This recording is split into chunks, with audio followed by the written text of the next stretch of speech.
acceptable. So welcome everyone to our first speaker series of the fall semester. Today we have Mr. Jimmy McCartney with us today. We are happy to welcome him back to Northwest Florida State College for the third time. And fun fact, Jimmy was also a community college student.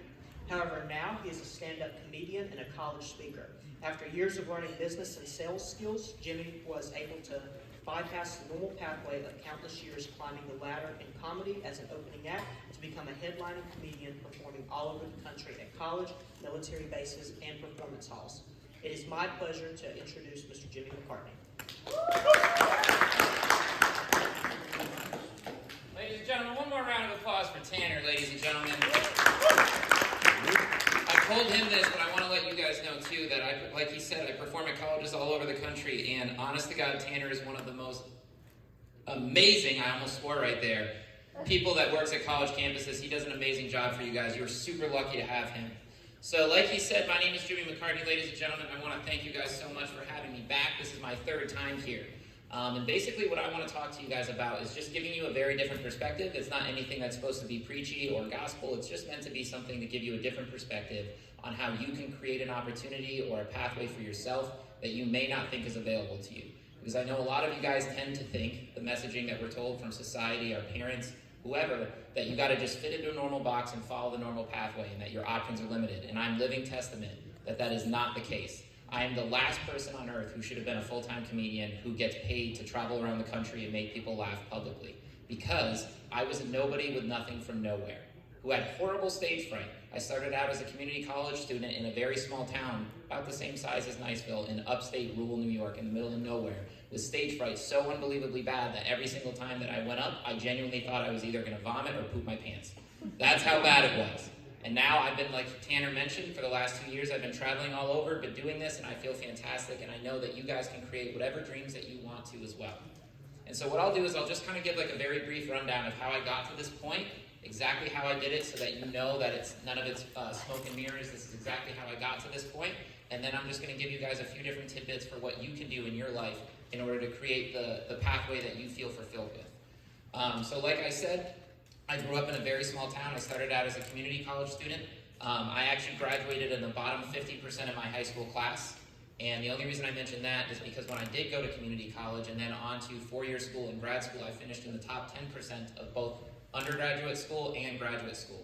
And the only reason that I say that is because I don't want any of you to ever look down on yourselves or think in any way of insecurity that because this is where you are, that this is where you will only ever be. Your potential is only limited on how hard you work and how much you want your goals and your dreams, and you can do those in the 9-to-5 world. So anyway, I went to community college, I went on to undergraduate school, and then from there I went into grad school. I finished grad school when I was just 23 years old. I got a master's degree in teaching education. Everyone in my family was teachers, so I thought that's what I was meant to do. But unfortunately, as soon as I finished grad school, I was super dead broke. I couldn't get a day job. Things were not going my way. And then the girl that I was planning my life around broke up with me. And at that time, my only dream, my only goal was to just get a 9-to-5 job, something to pay the bills when she went to dental school. So when she broke up with me and I realized that I couldn't get a day job that I didn't want anyway, I figured I might as well start pursuing my dream. So something inside me changed, like a massive switch flipped in my brain. And I said, I'm going to follow my dreams, I'm going to pursue them. And what is that? And the first dream that I had was a TV show idea that was meant to laugh at all the different struggles that I had, trying to, be a millennial, trying to get into the working world, and how nothing was working for me. So I set out in this world. I tried learning how to do screenplays. I tried thinking about how I could get it cast on a network, which never would have happened because I had no acting experience. I was a nobody. So what I realized was what I needed to do was come up with a physical product, something that would generate revenue so that I could then fund my own TV show, because I thought that made more sense than trying to be like an actor in LA, because that seemed even more far-fetched. So I started going out into the business world, and I was thinking of different ideas that I could use to monetize in order to make my dreams come true. And I came close with a few different things. I had a few things happen where I felt like I was getting momentum, and then they kept failing, and I wasn't doing it, and it wasn't happening. I was learning sales skills. I was learning how to promote myself. I was learning the business world, but it only felt like I was failing. And the reason I mentioned that, if you decide to pursue your dreams or follow your own pathway, do not ever perceive a failure or a rejection as a setback. Those are things that are helping mold you and learn the things that you need in order to get to the next level. So eventually, after doing a few different things, I landed on coming up with an arcade product. And so I started researching different arcade products, how to do it, and I ended up going to a conference 4 hours away where at the very end of the day, the last person I spoke with was the sales rep for an international arcade company who said he was going to get me a meeting with the CEO of this global company. So I went all the way to this meeting, dead broke. I had nothing going for me. I was all excited. And as soon as I sat down in this meeting, and it was the biggest moment of my life, the CEO said, "This is an arcade product that involves alcohol. It's illegal in the United States. It would never work." He knew something that I didn't know about my product instantaneously, and I felt like the whole thing blew up. But he did like a subset of the idea that I was pitching him that was about social media. And so effectively what I tried doing was setting out and coming up with a new format for social media that was the opposite of Facebook. So when you see Facebook, what it is a feed of people that you already know, right? You're only seeing people that you know, and you're seeing it privately on your phone. So what I came up with was the exact opposite. It was going to be people that you don't know, and it was going to be things that were seen publicly. So if you went to like a concert or a sporting event, a big event on college campus, you would see a large screen where there would be pictures of people that you don't know, and you could interact that way. That was like the idea. And I got all the way to a final meeting, a final pitch with an investor who already agreed to giving me the investment money to start this company. And he just had to sign the physical contract that I had printed out. And when I got in my car and drove over there to meet him to sign the paperwork, my car engine exploded and it started spewing battery acid and smoke all over the place. And I needed to ask the investor to push my car into the parking lot. And as soon as he did that, his facial expression changed, his body posture changed, his excitement changed, and he backed out and decided not to invest in me. And so I was this close to getting the investment into a company that I thought was going to change my life. And at the time, I thought it was a major setback. But looking back on it, thank God it never happened, because flash forward a couple years, I ended up seeing a product that was kind of sort of similar to it. So what would have ended up happening was I would have poured my heart and soul into a business idea that I didn't even really care about that much, in something that wasn't even in a space that was viable. So that's another thing to think about when you are pursuing your dreams, that if something doesn't work out, you may not see it at the time, but it could be a blessing in disguise. But at the same time, I was learning the skills that was needed, self-promotion, how to be confident, business meetings, all of these things that were very foreign to me. I was learning them the entire time that I was failing during this process. So eventually I ended up getting my first full-time job working at the middle school that I'd worked at since grad school part-time. And now I have the 9-to-5 that my degree was for. I feel happy, I feel good, but I didn't feel truly fulfilled. I didn't feel like I was truly reaching my potential. And so at 26 years old, I decided that I was going to quit everything. I was just going to go to the West Coast and I was going to pursue my dreams. So with $3,500 to my name, I left my teaching job in my safe hometown and I flew to Seattle purely because I was supposed to have a meeting with a project manager at Amazon. And when I got into that meeting, when I got to Seattle, the project manager stopped responding to my emails. She just completely ignored me, and I was running out of money. Things got really, really dark. I ended up having to sleep on the streets a few nights, go on food stamps. It was bad. It was really, really bad. But with my last few $100s, I managed to find a shared bedroom in a frat house, and I then got a full-time job, and I was able to stay in Seattle. And when I did that, even though it felt like everything was failing, I screwed up my whole life, I gave up a teaching job. What am I doing? What am I doing? What am I doing? I ended up getting that full-time job and then found a full-time apartment, so now I'm settled. And I said, what I need to do is to expand myself. I need to grow. If I want to have that TV show that I originally set out for, and it's the same thing that I was going to pitch to Amazon, what I need to do is be able to speak publicly. I need to get over my fear of microphones. And I also need to start putting myself in situations that make me nervous. So I went into a talent agency, and I called them, and I said, hey, is there any way I could come in for an audition? And they said, sure, you can come in tomorrow. I didn't know this, but they only did it twice a year, and I called the night before the audition. And I went in there, and it was a room very similar to this. And the agent walked in, and everyone was watching. And it wasn't just an audition, you also had to do an interview. But here's the wild thing, you had to do the interview in front of everybody else. So imagine a room like this with this number of people, and then the agent was standing where I am, and he interviews someone, and all of you get to watch. So everyone was terrified. They were nervous. They hated it. And when he asked them, why are you doing this? They all answered the exact same way. They said the same thing. I'm doing this because it's my dream. I want to be an actor. And I knew that he wasn't paying attention. He wasn't listening to anybody. They weren't doing anything that made themselves stand out to him. So I knew I needed to do something completely different. So when I got up there, and he said, without looking at me, so why are you doing this? I said, do you know the movie The Pursuit of Happiness? And when I said that, he stopped moving his pen, looked straight up at me, made eye contact, and he said, yeah, why? And I said, I'm living that. I came up with a new format for internet-based TV that's going to use the pre-existing services that Amazon has to turn the viewers into consumers and customers for the products that they have in different platforms. And as soon as I said that, I had him, and I knew I did. and he started asking me questions, and we went back and forth, and my interview with him was the complete polar opposite to everybody else, and I knew I did something right. And that's something that I want you guys to really consider, that if everyone is doing one thing and you see everyone moving in one direction, the solution is almost always in the opposite direction. So, I did my interview, I then did the audition, which I did okay in. I called a week later like they said, and I said, hey, I'm just calling to see if I got in and accepted. And they said, no, sorry, you did not. I wasn't disappointed. I only went into this audition to face my fear and put myself in an uncomfortable situation, because I believe that when you do that, you grow as a person and you become a very different and much stronger version of yourself. So I wasn't even disappointed. And I said, sure, that's cool. Can you just transfer me to the agent? I want to thank him for the opportunity. So I left a voicemail and I said, hey man, I just want to say thank you. I'm just curious, why did I get turned down? So that way it'll help me in the future for any other agencies I audition for. But I want to thank you for the opportunity. And he called me back and left a 5-minute voicemail. And he said, no one in history, not one single person in the history of this agency has ever thanked us after we rejected them. And there wasn't anything that we didn't like about you. The only reason the committee said no is because you had no experience as a professional.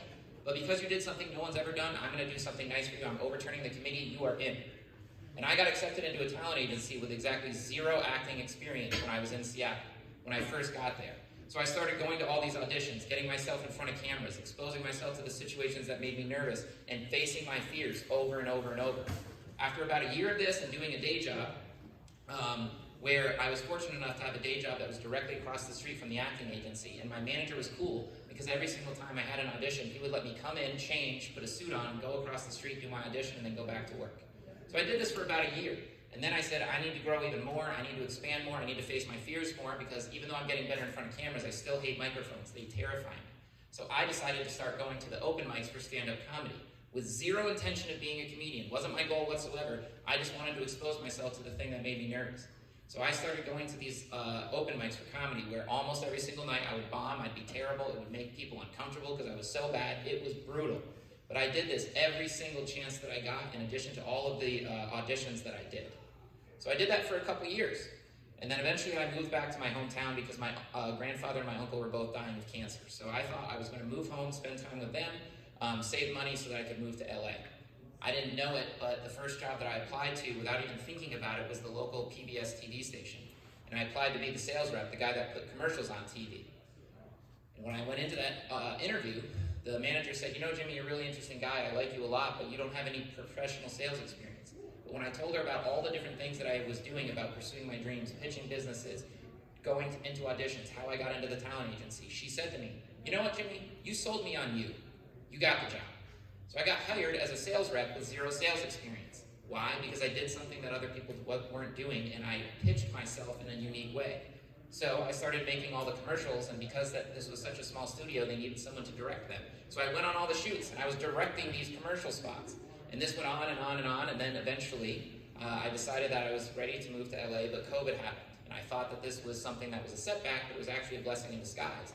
Because when COVID happened and I couldn't go to LA, this TV agency, even though I was just the sales rep, I had nothing to do with production, let me create, produce, and direct an entire series that I created from nothing. I had an idea for a new series that was based on travel and music, and they let me create the entire thing from scratch. So now I've been directing commercials, I've been in commercials, or training videos, I've been doing stand-up, I've created my own series, I've been in front of cameras, and I was learning all of these things, and it was all building in a way that I couldn't see at the time. So, after doing this, I said, all right, I can't go to LA because things are still messed up with COVID, but Florida's wide open. COVID doesn't exist in Florida, that's how it goes. So I decided, all right, I'll go to Florida. And so I moved to Tampa 2.5 years ago, thinking that I was gonna get opening acts, because right before I left, I sent an email as a shot in the dark to a comedian named Dave Landau, and I said, hey man, I'm a huge fan, I see you on TV all the time, I saw that you're coming to Albany, I live kind of nearby, is there any way I could do an opening act? And he said, if the club's cool with it, you absolutely can. So what I did, ladies and gentlemen, that was brilliant, I didn't ask the club, hey, is it okay if I do an opening act? I didn't lie, and I didn't do anything manipulative, I just verbalized it in a strong way. And I said, hey, Dave said it's cool for me to do an opening act, he just wanted me to clear it with you that it's gonna be all right, inferring it was supposed to happen. So the club said, sounds great. So I went to this show right before I moved to Florida, thinking I was gonna do one guest set for 5 minutes. And when I got there, they didn't book a host. And when Dave Landau walked in the door and I was already starstruck, holy crap, I'm seeing the guy I see on TV all the time, he looked at me and said, wait a minute, who's gonna host this weekend? Do you wanna do it? And I said, yup. And then in my head I said, what the hell does a host do?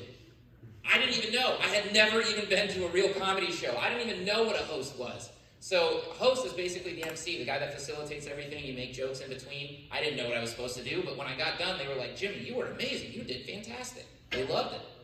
So the manager of another Funny Bone saw me there, and he thought I was supposed to be the host, so he invited me to be the host there. So I got to host in Syracuse as well. So now I'm building experience in the comedy clubs. And when I was at one of those shows, 2 soldiers who were blackout drunk that stayed at Fort Drum, only an hour away from Syracuse, said, you should come and perform for us. So I called the Army base without knowing anything about the military. Even though I loved them, I didn't know. They have their own events department, and they had me headline, and that's how I got my first ever headlining show. So I was like, all right, I have all this experience now. This is pretty cool. And the manager of the Syracuse Funny Bone said he was going to recommend me to the managers that he knew in Florida. So I was like, when I go to Florida, I'm going to get opening acts. This is going to be great. I'm making headway. But when I got down here, all of those emails were and references from the Syracuse manager were ignored, and I got relegated to being an open micer again. And I was going at the end of these shows. Nobody cared, and I was like, okay, now I'm a failure. What am I going to do? This is great. Did I just screw up my whole life again? What's happening? So with $5,500, because the PBS station in Tampa hired me to launch their TikTok channel. And so they paid me $5,500, and I used that money. That's all I had to my name. I opened my computer and I said, I'm going to be a full-time comedian. I'm not doing this the normal way. I'm going to do it my way. Because in the pathway of comedy, ladies and gentlemen, it's incredibly long and it's incredibly hard and there's no money. So you go from open mics to hosting, you do that for a couple years, and then if you're lucky, you get to be a feature act, which is like an opening act in comedy.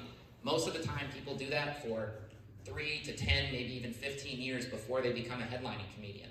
And when you're a feature act, you're still not making enough money to survive. The only people who make enough money to survive in comedy are headliners. So you need a job the entire time.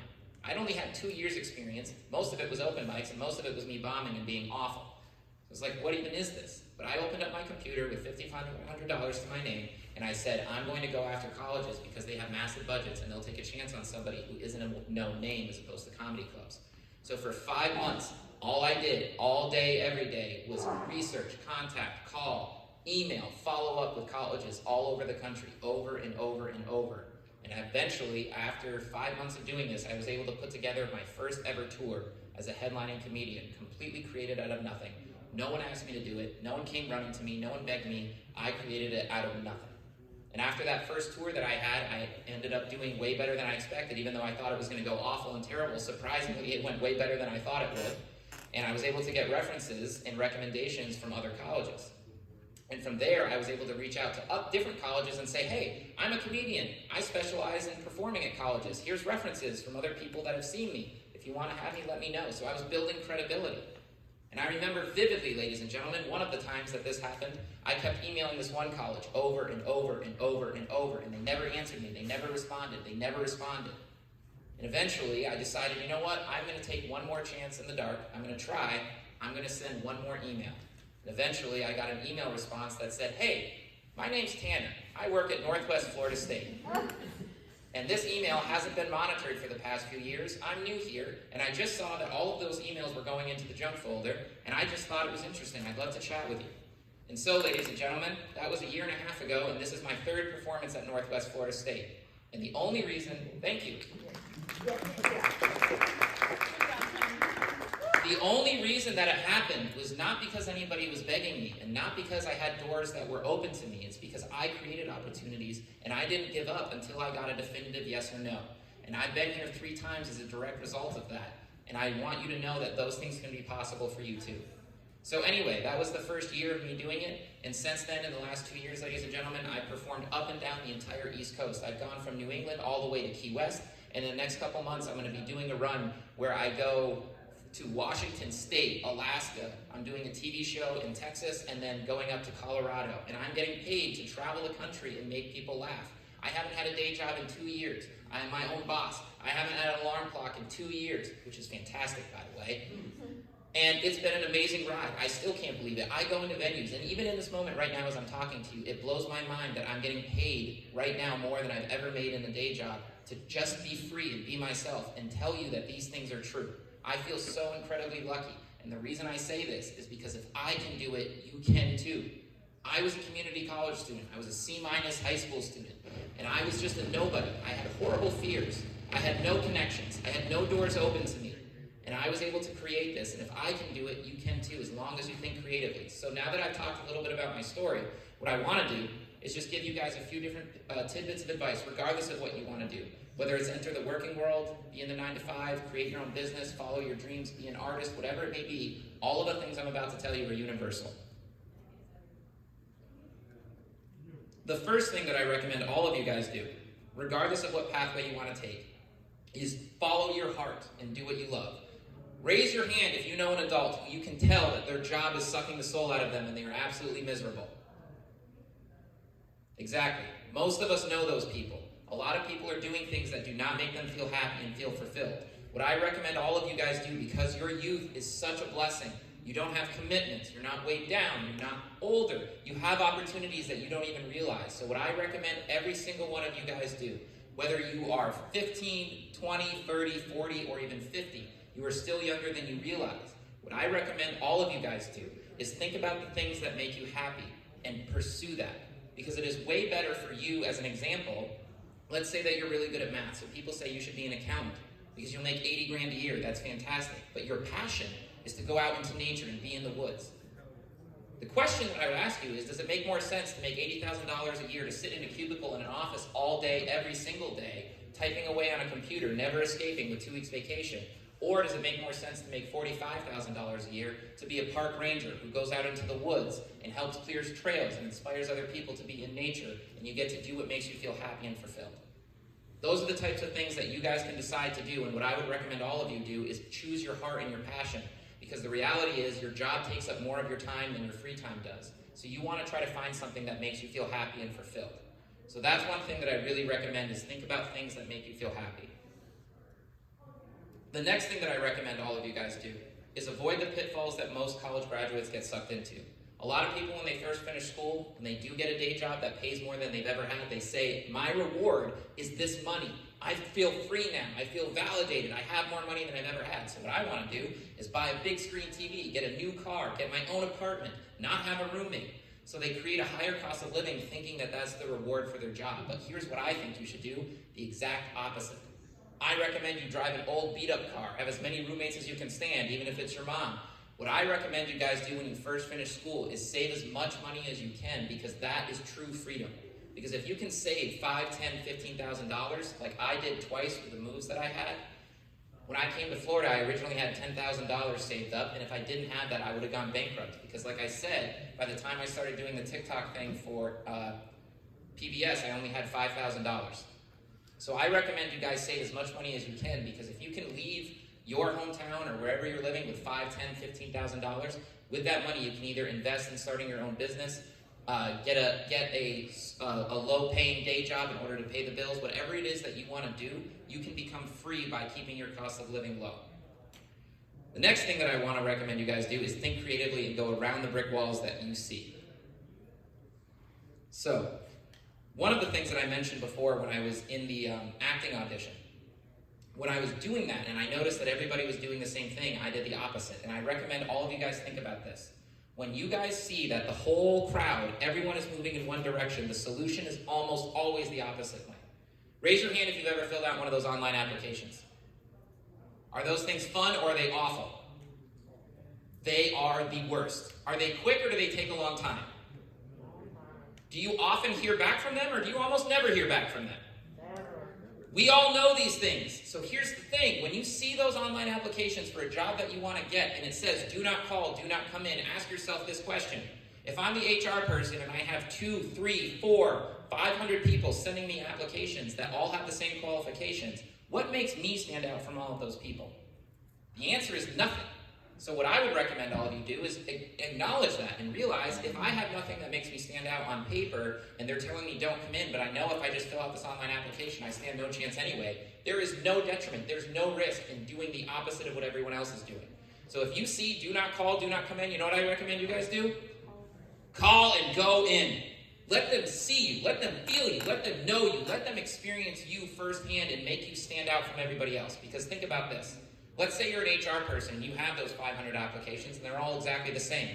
And then in walks the door from someone who researched you on LinkedIn and found you by name, walks in and shakes your hand and says, "Hi, my name's Jimmy. I just wanted to come in and introduce myself in person and let you know that I am beyond passionate about having this role. This is my dream job. I would do whatever it takes in order to make this happen and be an efficient worker for you.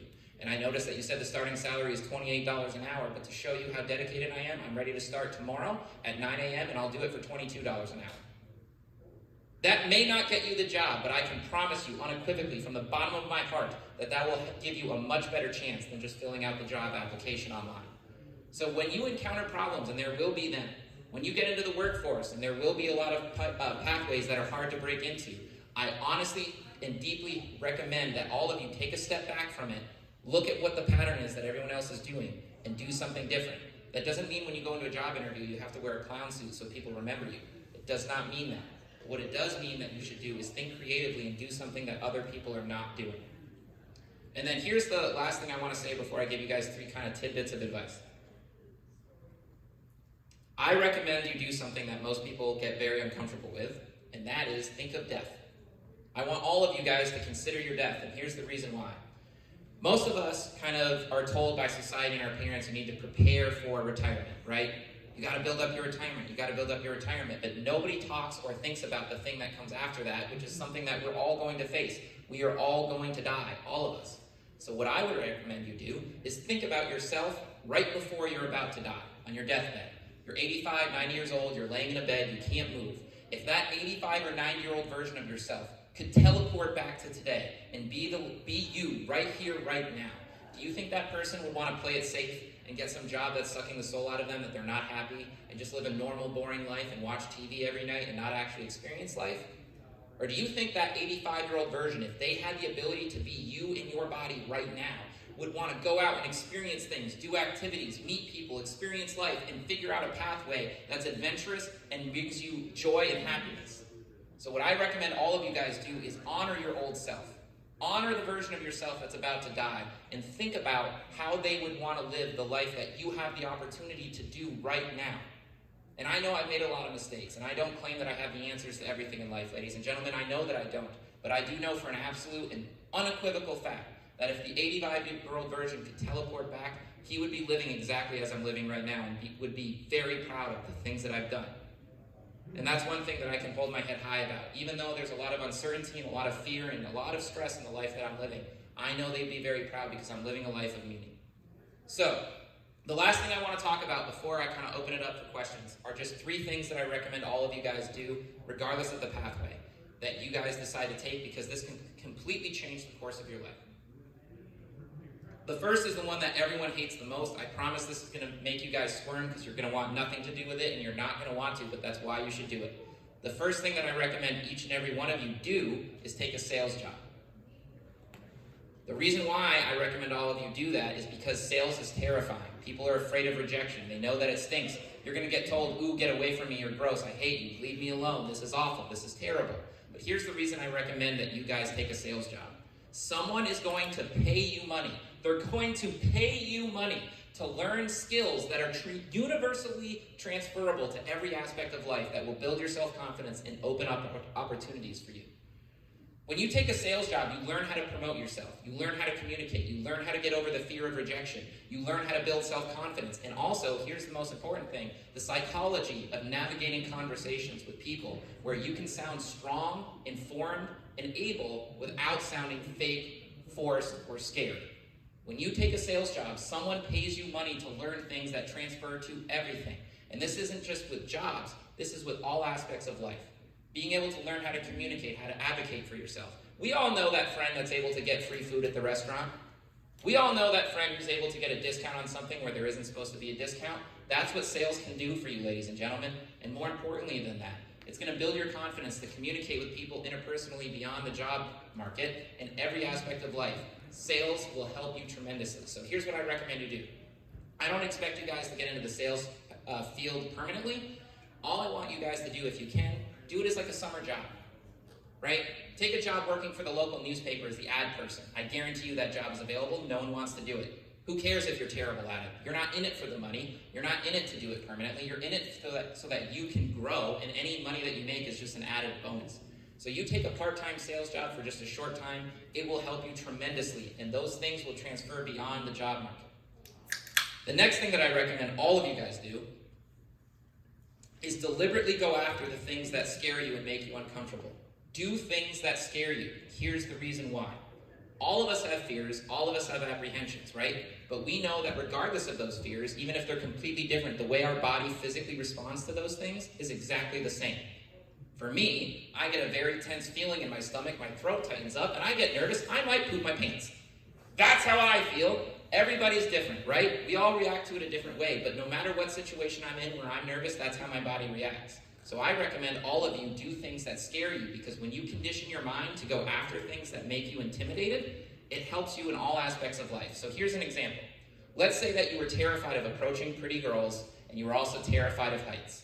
I recommend all of those people that have those two things expose themselves to heights as much as you can. Go skydiving, bungee jumping, cliff jumping, stand on a bridge with a guardrail and look down even though you're freaking terrified. And the reason why is when you have that apprehensions, you have those fears, you have that nervousness, you have that feeling inside you that says back away, but you don't let it control your actions, what ends up happening is you're reprogramming your mind. You're conditioning your mind to not overcome the fear, but know that that fear isn't going to make you back down. And here's the reason why it matters.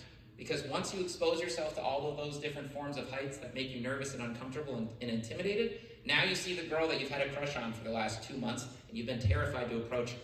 You're still going to be nervous, but you're not going to let that nervousness back you down. You're still going to go up and do it anyway, and that's going to create opportunities that you wouldn't expect to have. So when you constantly expose yourself to things that make you nervous and intimidated, not only do you grow and overcome those fears, which is great, but more importantly than that, you reprogram your mind to not let your fears dictate your actions. Because we've all had moments where we walk away and we regret something. Man, I should have talked to that person. Man, I should have applied for that. Man, I should have done that. When you reprogram your mind to go after things that make you intimidated, you are going to eliminate that from your life and create new opportunities for yourself. And then the last thing that I want to recommend each and every one of you do, I think is vitally important, is understand this. Risk and opportunity are directly linked. Risk and opportunity are directly linked. Society, our parents, ourselves, evolution, all of them want us to be geared to avoid risk because they view risk as a bad thing. But the reality is, ladies and gentlemen, it is not. It is an incredibly good thing. And here's the reason why. Almost all the billionaires you see, the success stories, the athletes, the entertainers, almost all of them came from humble beginnings, and they had to take risk in order to get there. Things with a small chance of success, but they got there anyway. Why? Because they were able to navigate and they prepared as best as they could to mitigate that risk to create opportunity. So here's a good example. Let's just say that one of you guys, let's just say that you had a dream to be a famous actress in LA, right? But you're in Niceville, Florida. And all your friends and family will say, don't do that. Don't go to LA. If you do that, you have a less than 1% chance of success. 99% of those people fail. You shouldn't do it. Yeah, that may be true that 99% of the people fail. But here's a question. How many people in Niceville, Florida become famous actors and actresses? 0. So your chances of becoming the thing that you want to do by remaining in Niceville are 0%. So here's the question. By going to LA, to a place where there's only 1% chance of success, 99% chance of failure, is that creating a risky opportunity? Or alternatively, is it infinitely increasing the likelihood that your dreams could become true? So, here's what I recommend all of you guys do if that is in fact your dream. I recommend all of you prepare as best as you can. Keep your cost of living low. Save as much money as you can. Research acting classes. Go to open mics. Go to karaoke. Take any class you can at Northwest Florida State relating to acting and public speaking. And do as many things as you possibly can do. And save as much money as you possibly can. So by the time that you are ready to go to LA, you have $10,000 saved in the bank. You don't need to take a day job right away. You have enough money to survive and go to endless auditions. And you've already been getting the ball rolling and exposing yourself to your fears, getting used to being in camera, doing auditions, understanding rejection is inevitable. So by the time you get to LA, you were infinitely prepared as opposed to the other people that half-assed it and they weren't ready for it and they give up and quit. Because the reality is, you only lose when you surrender and you give up entirely. And I am testament to that. I started pursuing my dreams full-time I started pursuing my dreams at 24 and fully committing to it when I was 26. And my dreams didn't really manifest fully until I was 33. 8 years of struggle. But I was never a failure, even though I was losing that whole time, because I was learning the things that I needed and building the skills and building the reputation and accumulating the things that I needed to make it happen. And now at 35 years old, ladies and gentlemen, I've been completely free for the last 2 years. And it's a direct result of taking calculated risk. So with all of that being said, it doesn't matter whether or not you want to pursue a 9-to-5. It doesn't matter if you want to start your own business, enter the entertainment world, carve your own path, be an influencer, whatever it is that you want to do. I recommend that each and every one of you follow your heart and understand that it is completely and truly possible for those dreams to become real, as long as you commit to it and you refuse to give up until you get there and you think creatively about how you're going to do it. And eventually, something will manifest that allows you to feel happy and fulfilled. So thank you guys so much.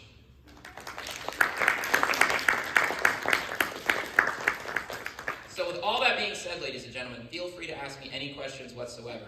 And it can be very heartfelt, it can be very light, anything that you want. Even if it's tailored specifically for your dream, I'd be happy to chat with you about it. So feel free to ask me any questions that you have. Yeah?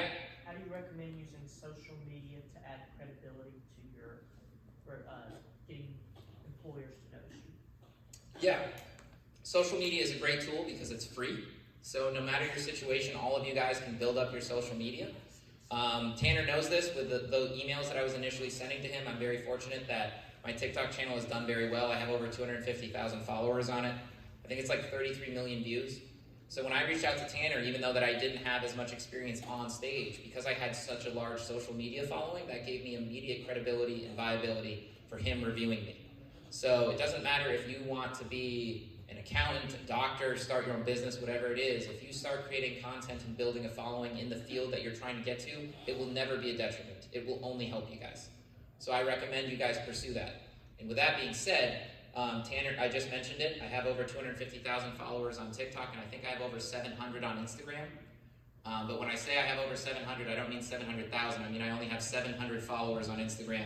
So if you guys want to follow me on Instagram, that would be fantastic. It's only 6 letters. G-Y-M, like a gymnasium, Y-I-V. G-Y-M-Y-I-V. That's my Instagram handle.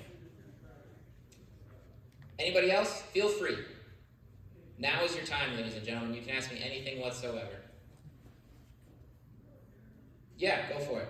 What do you do now? What do I do now? I try to make people laugh. I'm a comedian. Can we have a joke or two? Can we have a joke or two? You know what's funny? I actually just got asked that yesterday when I was walking with the rep. I performed at Eglin Air Force Base yesterday, and the guy that was like one of the bookers there I was walking with, and a lady asked me that exact same question. And unfortunately, the response that I have for that question is very, very inappropriate for this type of setting. It's pretty good, but yeah, that's one of those things where I was told specifically about age demographics that are here, and I'm going to keep this PG rated. I'm going to keep it PG rated. But yeah, I've been a comedian for the last 2 years. That's what I've been. Yeah, and that's how I make most of my income.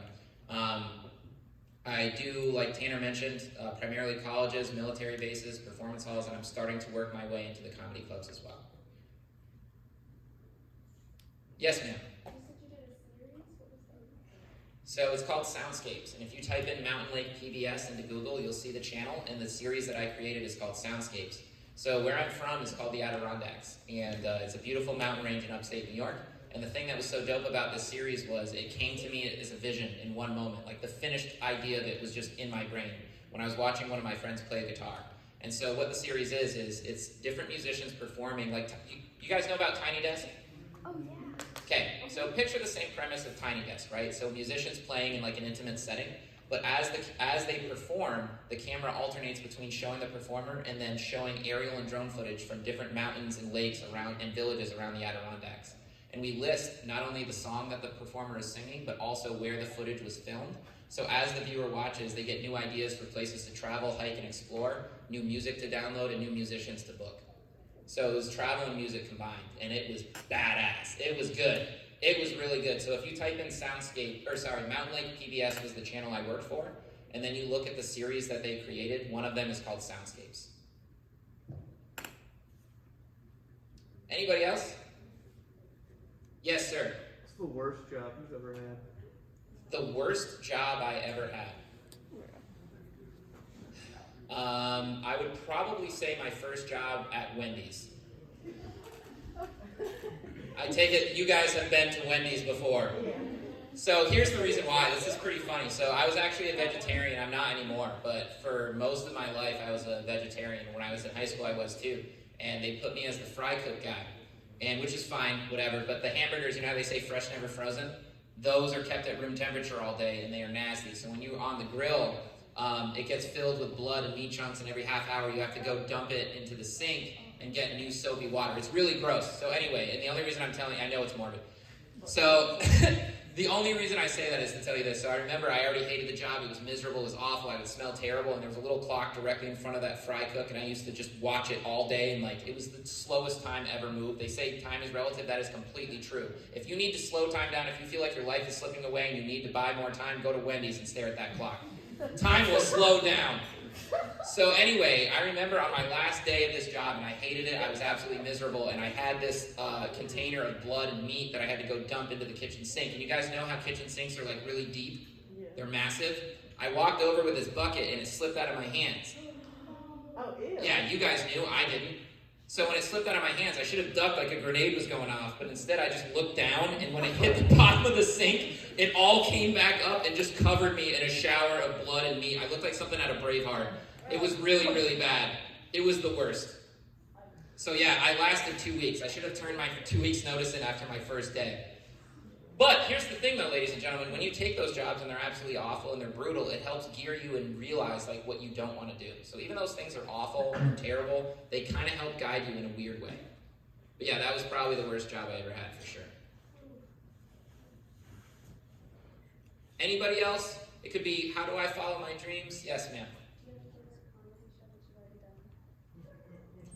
You mean like what show did I do that was probably the best one? Honestly, so like last night I did Eglin Air Force Base, and I've been there 3 times. The second time I was at that show was surreal. It was amazing. It was awesome. But I think the best show that I've ever done, or the most amazing moment I ever had was the first standing ovation I got, because I didn't expect it. So like this was actually on my first tour.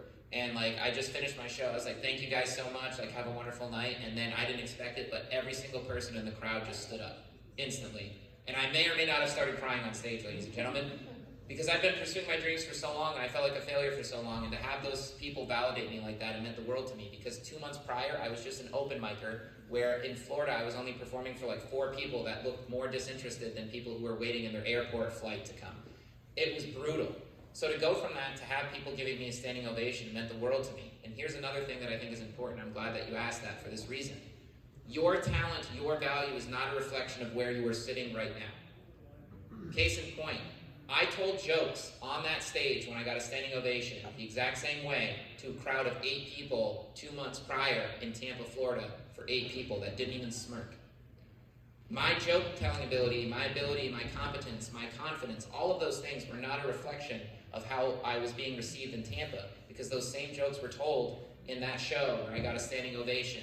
And it was a reflection not only of where I was at the time, but also who I was. So I don't want any of you guys to look down on yourselves in any way whatsoever and feel like you can't completely change the course of your life. You can't become the next, Tom Brady, the next, who's a famous actress? Help me. I was gonna age myself. Yeah. Angelina Jolie, if that's what you want to be. You want to be the next Elon Musk. It doesn't matter where you are right now. Your abilities, your talents are not a reflection of where you're sitting. Your talent and your ability are a reflection of how willing you are to work and reveal those things to the world. That's probably the most badass sentence I've ever said. I just made that up. I'm glad I got that on camera. Anybody else? When you were teaching, So my certification was in secondary social studies, but I was teaching in the autism spectrum program. And I absolutely loved it. I was fulfilled. I had a great life. Everything was great about it. I didn't leave because I was unhappy. I only left because I was thinking in the way that I told you about thinking of yourself as an 85-year-old. I didn't have kids. I wasn't married, so the opportunity to take a chance was there that I wouldn't have otherwise, and I knew you're only young once, which is why I left. But yeah, I taught in the autism spectrum program. Yes? What was your favorite college to perform at? What was my favorite college to perform at? Yeah, Well, there's a very obvious financial answer I could say right now, which may or may not be Northwest Florida State. But I don't know. I think I've seen a lot of really cool ones. I've been to a lot of cool ones. I've seen a lot of cool things. Winthrop University in South Carolina treated me amazing. They gave me a green room and they put like a physical star on it, which was just like a wild thought. Yeah. We'll make you a red star. Which was wild. And also they had like this weird stadium seating that looked like a football room, which was cool. I think the most unique college, this is something that's pretty unique about New York, ladies and gentlemen. A lot of people don't know this. Like, most colleges have like most states have like 3 or 4 really big schools, like University of Florida, Florida State, that kind of thing, and then like a couple smaller ones like this. New York is very different. They have about 30 or 70, like a ton of mid-sized colleges that specialize in certain things. So like my college specialized in creating teachers, business people, and artists. There's other schools for like, people who are really good at math, but one of the schools, SUNY Cortland, is meant for athletes. So everyone going there, the majors that everyone takes are either physical education, athletic training, athletic management. Every single student that's on that campus is an athlete. So it's just like a wild thing to see people in like their athletic clothes everywhere you go. Everyone's on a team. There's like smoothie spots and protein shakes all over the place. Like you'd see French fry spots on most college campuses. And so yeah, that's probably the most unique one. So I then have a follow-up question. Yeah. Would you consider this the diamond of the Panhandle? So I actually come up here all the time. It's like, and I told my girlfriend this on the phone the other day. Like, I absolutely love Niceville. What a weird thing. It's like a weird thing. Like, who would think that? But yeah, between Eglin Air Force Base and also I do Naval Air Station Pensacola, I come up to this area a lot. And Niceville is like a really dope town. Fun fact: Sawadee, the Thai spot is banging. I don't know if you guys have been there, but you got to hit them up. Yeah. That spot is banging. So yeah, I like Niceville a lot. This is a cool spot for sure. Yes, sir. So what advice do you have for somebody who is, say, trying to pursue their dream like you have and is facing the rejection and is just feeling, like really low, like I got nowhere else to turn right now? Yeah. What advice would you give them to help them get through that? I would say accept the reality that that's more normal than not. When you pursue your dreams, ladies and gentlemen, if you do want to take a pathway, not necessarily comedy or even entertainment, if you want to start a business, whatever it may be, you have to accept it. Go into it. Do not go into it thinking, this is going to be a breeze, this will be wonderful. That's not the case for almost anybody. The reality is, most of the time, you're going to feel like you're failing, you're not progressing, you're being rejected, it's awful, it's dark. You have to accept that that is inevitable, so when it gets there, because it will, you won't let it dissuade you. But here's what I would recommend, is when you get into those headspaces, and I've been in there a lot, and even today I still do, because if I don't get more bookings, I will go bankrupt. I do all of my own bookings, so I get in headspaces like that too, even to this day. But what you have to do is understand this. What is the alternative? Yeah, I'm lonely, I'm failing, I feel like this is really too hard, it's not progressing, it's never gonna happen. But what's the alternative? Let's say you do give up.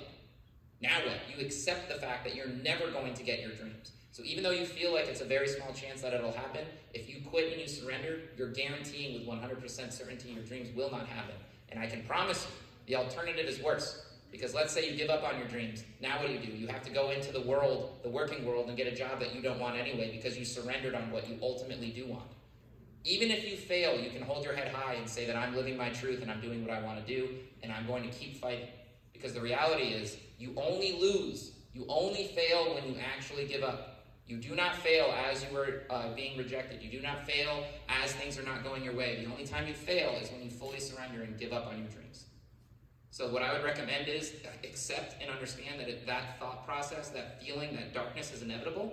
And as long as you keep fighting through it, that is how you will get your dreams, and that's how your life will change. So don't give up. That's basically what I would say. How are we doing on time, Tanner? We're doing good? Anybody else? Yes, ma'am. So just to confirm, I can live my prima donna lifestyle. Your prima donna lifestyle?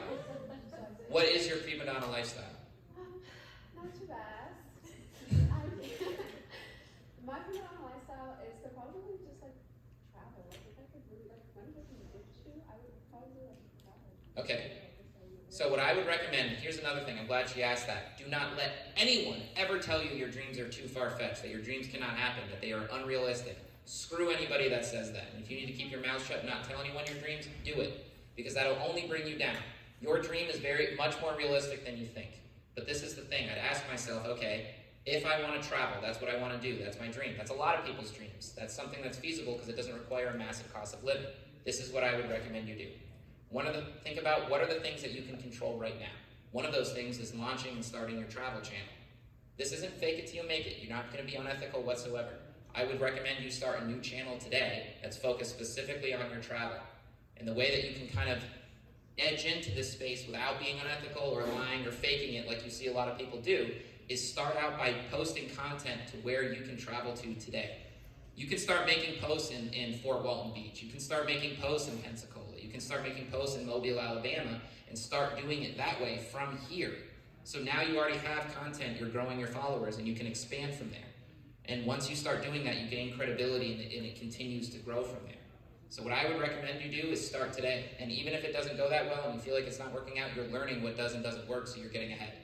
So the thing that I would recommend all of you guys do is, like, if that's what your dream is, believe in yourself, refuse to quit, and then start making as many actionable steps as you can right now. Anybody else? I promise you can ask anything. What are my regrets? What did I do wrong? What did I wish that I didn't do? You know, what are the downsides of the life that you're living? Yes, ma'am. What are your biggest regrets? What are my biggest regrets? I love how you said that so happily. She said that with the biggest smile I've ever seen. I'm excited. Yeah, I would say that my biggest regrets are, one, that I didn't start sooner. So like I said, I didn't even consider this until I was 24. I always had something inside me, ladies and gentlemen. I don't know how to explain it, even though I had a horrible stage fright. When I was younger, I always had something deep down that made me feel like I was meant to be on a stage. I was meant to speak to people. I was meant to entertain people. I always believed that. But I didn't acknowledge it because I was beaten down. I wasn't very popular when I was at an elementary school. And not until the later stages of high school, I wasn't accepted. So I thought that couldn't be me. That's not what I'm supposed to do. And that had a lot of psychological issues with why I was so nervous, I think, with speaking. But I always had something inside me that wanted to do that. And I deeply wish that instead of at 24, I would have started doing that at 17 or 18. And I would have had 6 years of life experience ahead of me. And this process would have gone way smoother. And so the reason why I'm glad that you asked that question is because for all of you, you can avoid that. I desperately wished that the 18, 20-year-old version of myself would have been able to hear this conversation because he would have listened to it and taken action in it. But you guys have it right now. You can do it right now. So whatever it is that your dreams are, you don't want to waste your time because that's the thing that all people regret. All old-timers regret the things that they didn't do. So I recommend whatever it is that your dreams are, you take action on it now and you start doing it because you don't want to regret it even if you fail. So my biggest regret for sure is not taking action sooner than I did. Yes, sir. What's the like biggest breakthrough you made as far as with the stand-up comedy, or like something you learned or realized of like, oh, here's what I can do to make this work, like to make it funny or make people laugh. So do you mean in terms of like what breakthrough did I have in terms of progressing like in the artistry form of it? Like, yeah. How did I get better? Yeah. It was purely repetition. So like, this is a good example about how I've been able to grow and get better. Like, I don't even think I'm that great objectively. I just think that I have like a really good stage presence and I have like a good energy that's much more advanced than most people who are only 4 years in. A lot of the times the people that are in my position are like 10 years in. So like I leapfrogged, but here's how I was able to do that. So most people, when they go to open mics, they wait for like 2 or 3 hours to get 5 to 10 minutes in front of like 4 people. When I started doing comedy full time 2 years ago, I was going up and doing shows where I was speaking for an hour or an hour and a half every day. So the amount of growth that I had, my ability to grow at a faster rate was exponential. Because instead of waiting, 3 hours for 10 minutes in front of 4 people, I was getting 90 minutes in front of 50 multiple times a week. So once I was able to be in a position where the rate of, it's like anything, it's like repetitions, right? Like I was thinking about this when I was outside, like your baseball team was practicing right now, and where I'm from, it's too cold for them to do that. So your baseball players are getting more and more repetitions before the season starts, so they're gonna be more prepared. It was the exact same thing with comedy. When I got into a position where I was doing headlining shows and getting 90 minutes in front of people, it was infinitely increasing the rate of growth that I was experiencing. So once I got to that point, I felt like I was going like from not being good, and then jumping and leapfrogging to mediocre. Because in comedy it's very, very hard, but that was like the major leap that happened for sure. So I would recommend all of you guys do that too. there's a really interesting book called, I think it's Outsiders by Malcolm Gladwell. Have you heard of that book? Have you read it? Yeah. Okay, so you know. So basically, for those of you who don't know, I'll make it really short. This book talks about who are the people that are at the top tier of their profession, whether it's like a sport, like an athlete, or business, whatever it may be. Outside of the obvious, what are the things that got them there, right? So, like, you know, you have to have talent, you have to have work ethic, you have to be in the right position, but what are the variables outside of that? One of the most interesting things in that book is how the Beatles became the Beatles. I think this story is fascinating. So basically, at the time, the Beatles were like a garage band. No one knew anything about them. They weren't anybody. But for one, I think it was Munich, Germany. This is a little bit weird. Strip clubs wanted a live band instead of a DJ. But it's like a weird gig. No one wanted to do it. But the Beatles didn't have anything going for them, but they knew their lodging was going to be paid for them. So they would do these gigs where they go over and for 8 hours straight, they would get paid to practice and perfect their music. And they would do it for like 90 days in a row. So most bands, because there's multiple people, they have day jobs, they can only get together a couple times a week maybe. The Beatles were performing 8 hours, 7 days a week for 90 days in a row. So when they came back from doing those stints at those strip clubs, they were just like infinitely better than everybody else because they had so much practice. So what I would recommend you guys do is the exact same thing. Like for her example of wanting to do travel, what are the things that you can do in your free time? Instead of sitting at home watching TV all day, take your opportunity and go somewhere, take a day trip, and live the thing that you want to do eventually. So just, you want to do whatever it is that you want to do, you want to put yourself in a position where you can expose yourself to it as much as possible. One more? All right, yeah. So what do you recommend to someone whose like current path is like a lot of schooling, but could be kind of boring, but they feel obligated to like go into that path? Who do they feel obligated to, themselves or somebody else? Parents and friends. Should that person live their life based on the perceived wants and needs of other people and sacrifice their own happiness and freedom to appease someone else? It could. And I'm not trying to dissuade you in any way whatsoever. Not at all. I get this a lot from young people where they don't necessarily want to do something but their parents want them to. Here's the reason your parents want you to do that. Your parents are viewing you through the lens of safety, and they know that a 9 to 5 that has health benefits and retirement and a high salary will keep you safe. And I would probably think the same way as a parent. So they're viewing it through the lens of keeping you safe and their way of showing you love and support. And also, their generation didn't think the way that we do. That was the opportunities that were there to them. So what I would recommend you do, and I'm not dissuading you in any way whatsoever, think about it through the lens of, if your parents knew that going down this long, arduous pathway that's going to lead a lot of schooling and then a lot of work that you don't necessarily want, and then doing something you don't necessarily want to do, right? Would your parents knowingly want you to have a lifetime of being unhappy? Would they want you to feel unfulfilled and feel drained and miserable doing something you don't want to do? They're not consciously carving that pathway because they want that for you. They're doing it because they think it'll help you. So what I would recommend you do is just have conversations both with yourself and with them, and just be like, listen, I know that you want me to be happy, or I know that you want to protect me and keep me safe, but I don't think this pathway will keep me happy, and I don't think it's what I want to do. I don't want to waste my time in this world doing something that I'm not ready for or what I won't enjoy. And that doesn't mean to completely abandon it. That just means reflect on it and think about it. I'll leave you guys with this before I wrap things up, and I'm glad that you asked that. That's a really good question. Don't look down on yourself for that. That's a very normal thing, and understand your parents love you, and that's why they're trying to look out for you. Here's what I recommend all of you guys do. Raise your hands if you guys have heard of Alan Watts before. Nobody. Okay, so there was a viral sound clip on TikTok, like you'd see a drunk person on a boat, and it would say, it's better to spend a short life doing what you love than a long life spent in a miserable way. I'm sure you guys heard that on TikTok. That was Alan Watts. Alan Watts was a philosopher in like the 70s, and he was super, super big. He's got 1 million videos on YouTube. One of the things that he says is that quote, where he says, why would you want to continuously do something that makes you happy just so you can make enough money to pay your bills to continuously do what makes you unhappy? That's not a life worth living. So what he said is, think of the activities that bring you joy, not the job titles you think you should have, the activities that bring you joy. Walking in the park, playing frisbee, walking dogs, whatever it may be. And if you keep molding that and thinking that, there's a way to make money doing it. And another thing that's important in this regard, do not ever think that your dreams have to come at the expense of your financial security. A lot of the times people say that if you want to pursue your dreams, you're going to succumb to being poor. That's not true. I make more money doing comedy than I've ever done as a teacher, And I'm only at the infancy of this. Like, I'm only going to continue to get more opportunities and continue to grow and have financial things come my way. So in the same regard, like, don't ever feel like you have to choose. It's either happiness or safety. These two things can be intertwined if you think about them and mold them. There's people that make money doing really cool stuff. And so don't look down on yourself, don't feel bad about it. Have conversations with yourself and your parents and just ask, like, do I want to spend my life doing something that makes me unhappy just so that I can appease my parents so that they know that I'm safe? And then if you want to alleviate their perceptions of what they believe safety to be, financial security and benefits, figure out a way where you can make money. Like the example that I gave about the accountant versus the forest ranger. In that example, right, that forest ranger doesn't make a lot of money, but they have great health benefits in retirement and they're happy. You can do that too.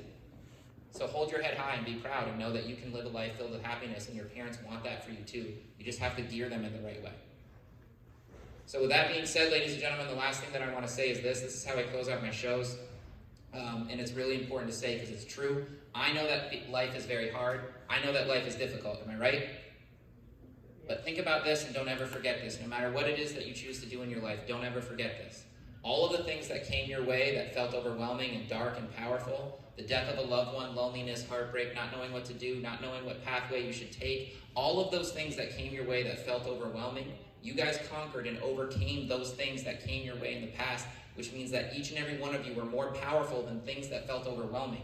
If you feel like life is fighting you, don't ever forget that you were fighting back and you were winning. You are all stronger than you realize. You are all strong. And I hope that the sun shines brightly for all of you and you all have a wonderful life. So thank you guys so much for having me here, and I hope you guys have a great day.